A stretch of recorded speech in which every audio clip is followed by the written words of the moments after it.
Hey everyone, it's Jen with Spirited Saturdays, and this week we're talking about finding the cause of your eating disorder. So, now this can, knowing the cause of your eating disorder, I feel like can be very helpful in taking steps toward recovery and to potentially making some great breakthroughs.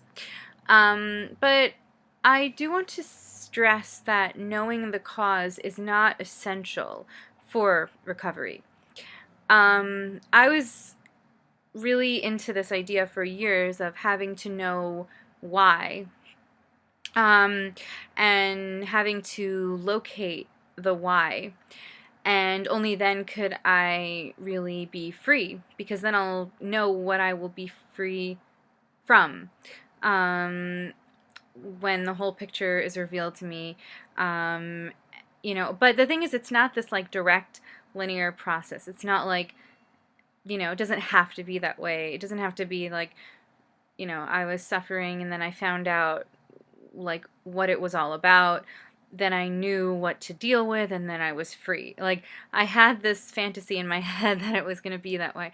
And the truth is that I still don't know everything. I still don't totally understand. So, and I am still recovered. And I think it's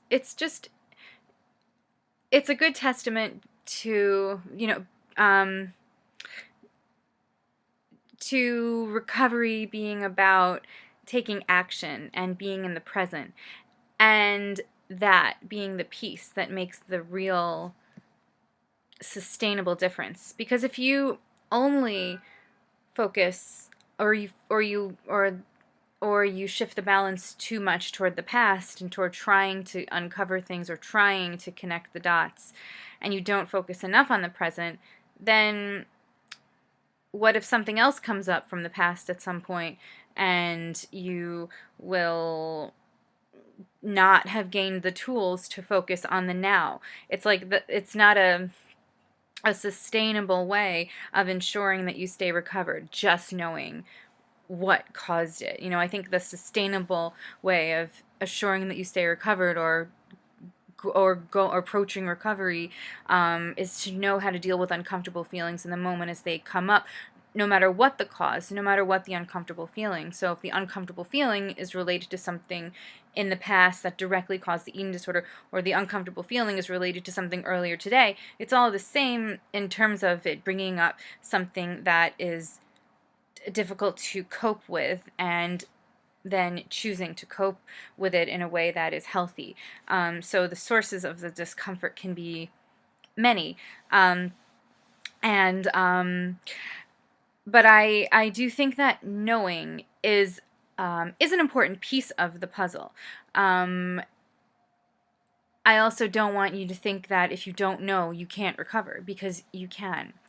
Um, a lot of things can be concealed from, well, I don't want to get too far into the unconscious, but people block things out and then they use the eating disorder to cope. So certain things probably would be very helpful to I guess, either recall if that's safe, or just consciously connect to, even if you already know it. Like, often, even if you can already remember things, it's still important to consciously connect to them in order to process those feelings, because eating disorders are so often about numbing out feelings. And so you may remember the cause and you may be aware of it rationally, but then the part of the work, I think, in therapy would be to connect to those feelings that it brought up and connect to the experience, then work through that, so that at some point you teach yourself not to go to the eating disorder to rely on that, or to rely on getting through it, or to numb out, because I think the eating disorder stunts emotional reactions, or it can. So, in that way, connecting to the past and connecting to the feelings that are the source, or a part of the source of your eating disorder it is important. It can be important, and it can be very rich for your recovery. But if you can't do that for some reason, or you're just not somehow ready, or you're just, I don't know, it says it's not the right time, it doesn't, or maybe you don't think you'll ever have the full picture. There's hope. It doesn't have to be that if you don't have the full picture, or you're not able to connect to the full picture, that you can't recover, because you can recover. And the beautiful thing about recovery is that the longer you're in it, the more you will naturally connect to your feelings. The more you will be able to sit with and tolerate and process pain without coping with the eating disorder. So don't think that you have to know the full picture, before getting that seal of approval to, go and to be recovered, or to strive toward recovery, or to feel the full benefits of recovery, because sometimes recovery is the thing that will help connect you to the root.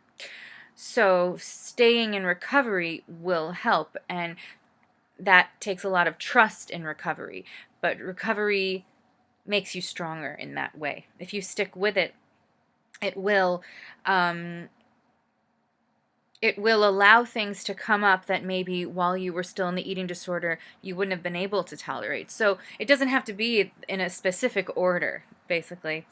And I think even just aside from the eating disorder, looking at the past, connecting the dots, trying to find out more about who you are, where you come from, making sense of your life, making sense of suffering you may have endured, healing from that is also, it's just essential across the board. So it doesn't have to be,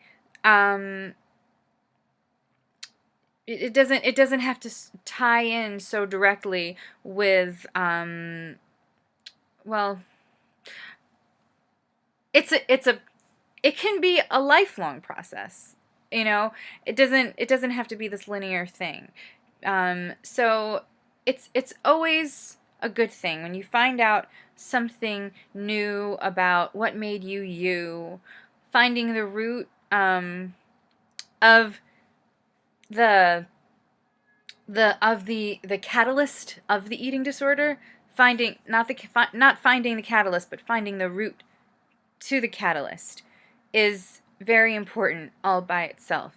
So it's not just about finding the cause of the eating disorder, or what led to the development of the eating disorder, which yes, it is about that, but it's also about finding and understanding and connecting to what came before the eating disorder that then caused you to cope with the eating disorder, that thing that triggered the eating disorder. That and that's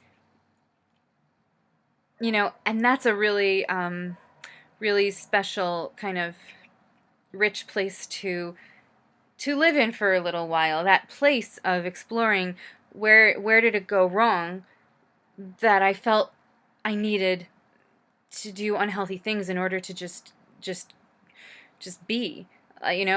What was that? What was that holding place? And can I return there? And can I evaluate that? And can I derive anything from my past that maybe led to that? And from that honest place, can I make a different choice? Not that the eating disorder is a choice, but can I just redirect it into a place of healing and growth, which benefits me rather than hurts me? So, so that too, that's a process. Things will always unfold, and you'll always find out new things. And sometimes it's a great opportunity. I mean, continuing to find out good things, continuing to find out new things, or finding out things, or connecting things, or being aware of things, or making new connections, from the past is an ongoing process, because there will always be a past to the present, the current present. So just, I think having that tool and learning how to do that anyway is helpful for the future, so that you can look back at all of the past leading up to all of the current moments, and learning how to deal with them healthfully and make connections, and learning how to grow from uncomfortable situations in your life. So yeah, finding the root is important, but it's not a finite thing. It's not that you need to do it before you get to this stage. Um, it's a circular thing, kind of. It can be an ongoing thing. It can be, yeah. And it can be, and learning how to locate that and learning how to make connections in general is a great skill for life. So you don't ever fail at this. No matter what, you do not fail. Even if you don't think you have all of the information, or you feel like you can't connect the dots, you can never fail at this, because finding out anything at all or connecting anything at all is strength building and is evidence of your potential to go farther along in your recovery and in your life. So that is all from me today. Have a great week, and I'll see you next week. Bye.